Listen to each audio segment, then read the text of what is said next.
La Gran Rebelión, capítulo 16. Normas intelectuales.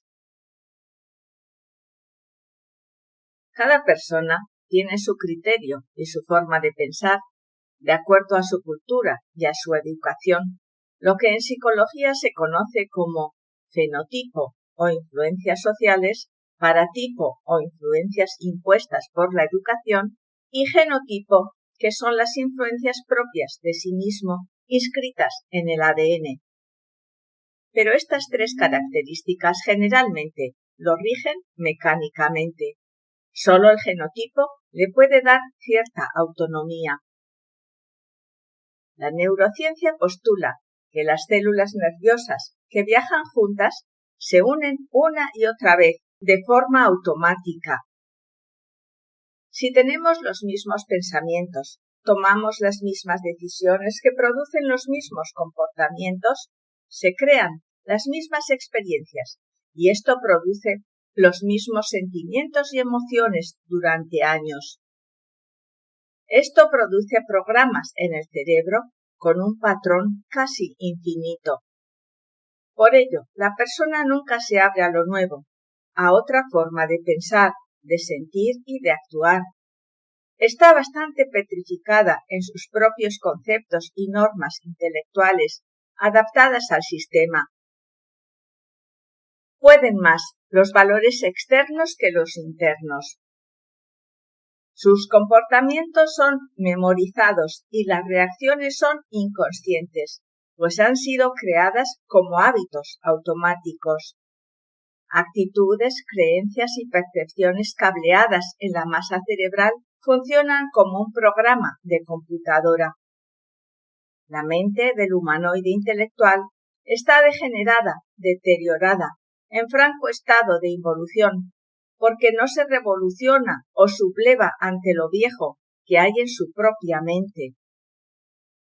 El entendimiento de la humanidad actual es similar a una vieja estructura mecánicamente inerte y absurda, incapaz por sí misma de cualquier fenómeno de elasticidad auténtica.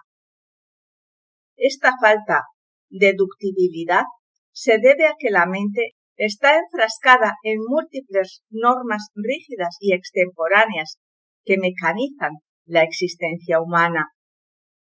Cada cual tiene su propio criterio y sus normas rígidas del pensamiento, dentro de las cuales accionan y reaccionan incesantemente sin apenas control. Sin embargo, las gentes nunca se sienten equivocadas. Cada cabeza es un mundo, y entre tantos recovecos mentales existen muchos sofismas de distracción absurdos que deberíamos analizar. Lamentablemente, nuestro estrecho criterio nos impide apreciar el embotellamiento intelectivo en que nos encontramos. Tenemos un 97% del cerebro inconsciente, pero pensamos de nosotros mismos lo mejor, porque no hay autocrítica. Presumimos de ser liberales y de ser genios, cuando en realidad estamos embotellados entre miles de dogmas y pensamientos subjetivos automáticos. Los ignorantes ilustrados resultan ser los más difíciles por su adoctrinamiento intelectivo. Pues hablando en el sentido socrático, no solamente no saben, sino que además ignoran que no saben. Esta lamentable situación está directamente vinculada al mal uso de la energía vital. Al despilfarrar la energía creadora, se pierde el alimento básico para el cerebro. En el campo de la antropología se ha comprobado que cuando la actividad sexual de una sociedad degenera, ésta en 3 generaciones se autodestruye. Al dar rienda suelta y promover socialmente las ideologías que van en deterioro de la moral natural y de la propia naturaleza, se hace tanto daño a la institución familiar como al correcto desarrollo de la infancia y de la propia sociedad. Cuando a una sociedad la inmoralidad sexual le parece aceptable, es el inicio de su franca decadencia.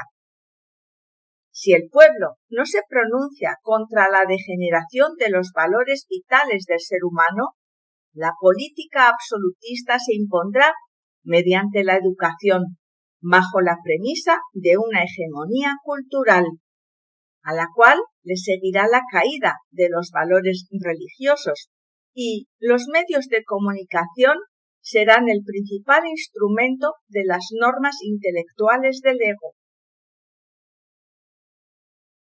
Lamentablemente, este descalabro no es impuesto por la fuerza, sino por el sueño de la conciencia en la hipnosis colectiva del existencialismo actual, origen de las formas intelectuales equivocadas. Y la mano negra aprovecha esta coyuntura para promover conflictos en la sociedad bajo el viejo eslogan «Divide y vencerás». Los poderes oligarcas promueven enfrentamientos entre las clases sociales, entre los géneros y entre las razas. Radicalizan la supuesta democracia, estimulan conflictos entre hombres contra mujeres, promueven las desavenencias de pobres contra ricos, de homosexuales contra heterosexuales y de las diversas etnias como blancos contra negros. Los bribones del intelecto, aferrados a estas normas desarrolladas a favor de su ideología, se procesan violentamente en virtud de su propio embotellamiento y se niegan a aceptar lo nuevo, lo moral, lo natural, porque no puede encajar dentro de sus normas perversas. Cuando la actividad sexual de una sociedad degenera, se autodestruye desde sus propias instituciones. Sus bases políticas y cívicas se vuelven campos de batalla donde lo único importante es ganar, donde no existe cooperación, ni diálogo, ni armonía. Aquellos que pretenden dominar el mundo presumen de geniales, pero son los pseudo-sapientes de esta época del Kali Yuga. Ven con desdén a quienes tienen el valor de apartarse de las normas intelectuales degeneradas. Lo peor de todo es que están dirigidos por diablos perversos. Así, cuando la actividad sexual de la sociedad degenera, las diferencias que debieran resolverse mediante el diálogo y el consenso se tornan violentas, subjetivas y partidistas, sin atender al hombre social, donde radica la célula individual y la familia, expresándose tanto en lo económico como en lo empresarial. La mezquindad intelectual de las mentes rancias es tal que hasta se dan el lujo de exigir demostraciones sobre eso que es lo real, sobre eso que no es de la mente. No quieren entender las gentes del entendimiento raquítico e intolerante que la experiencia de lo real solo adviene en ausencia del ego. Y nuevamente, cuando la actividad sexual de una sociedad degenerada reina por doquier, se impone en las escuelas y se introduce en el individuo el pragmatismo, justificando por lo tanto al ateísmo. Así se destruye la religión, el matrimonio y desaparecen los valores de la familia, que son la clave fundamental de la ley natural. Y efectivamente, cuando la actividad sexual degenerada toca fondo, tomando el control absoluto, solo queda apelar a lo sagrado, que es nuestra esencia y raíz como seres humanos, para que lo sagrado restituya lo violado, restituya también la sacralidad de la misma vida, de la familia y de la religión. El intelecto subjetivo, con su dialéctica razonativa, nada puede saber sobre lo sagrado, porque eso escapa a su jurisdicción. Pues los conceptos de contenido de la dialéctica razonativa se elaboran con los datos aportados por los sentidos de percepción externa, cuyo método es ineficaz para la investigación tetradimensional. Sería imposible conocer directamente los misterios de la vida y de la muerte mientras no se haya abierto dentro de nosotros mismos la mente interior, pues sólo la conciencia superlativa del ser puede conocer la verdad. Recordemos que la mente interior sólo puede funcionar con los datos que aporta la conciencia cósmica del ser. Quienes se encuentran embotellados dentro de sus propios procedimientos intelectuales y normas fijas, se resisten a estas ideas revolucionarias. Solo disolviendo el ego en forma radical y definitiva es posible despertar la conciencia y abrir la mente interior. Cuando se trata de ir en contra de lo que hemos voluntariamente aceptado y reforzado por tantos años de ignorancia, la mente interior empieza a abrirse. Es la gran rebelión. Es el triunfo del David contra el gigante Goliat interior. Aunque queramos lo mejor, la acción de la conciencia es muy limitada, es un 3% contra el 97% de subconsciente. Entonces, comprobamos la gran dificultad, porque los pensamientos nos traicionan. Se dice que el consciente está diciendo una cosa y su programación inconsciente dice otra, completamente diferente. O lo que es igual, lo que afirma el consciente lo niega el subconsciente. Y sin embargo, esta programación puede ser alterada con la didáctica adecuada. Los bribones del intelecto o los secuaces del anticristo lucharán por su supremacía, queriendo meter el océano dentro de un vaso de agua. Suponen que la universidad existencialista y materialista es absoluta, que se puede controlar toda la sabiduría del universo y que todas las leyes del cosmos están obligadas a someterse a sus criterios y normas académicas de pseudo-intelección limitada. Así se vive constantemente en el pasado de la propia programación, siempre predecible. Es como si cada mañana dieran cuerda a nuestro robot interior, que solo vive en el pasado, y mecánicamente accionásemos y reaccionásemos sin más.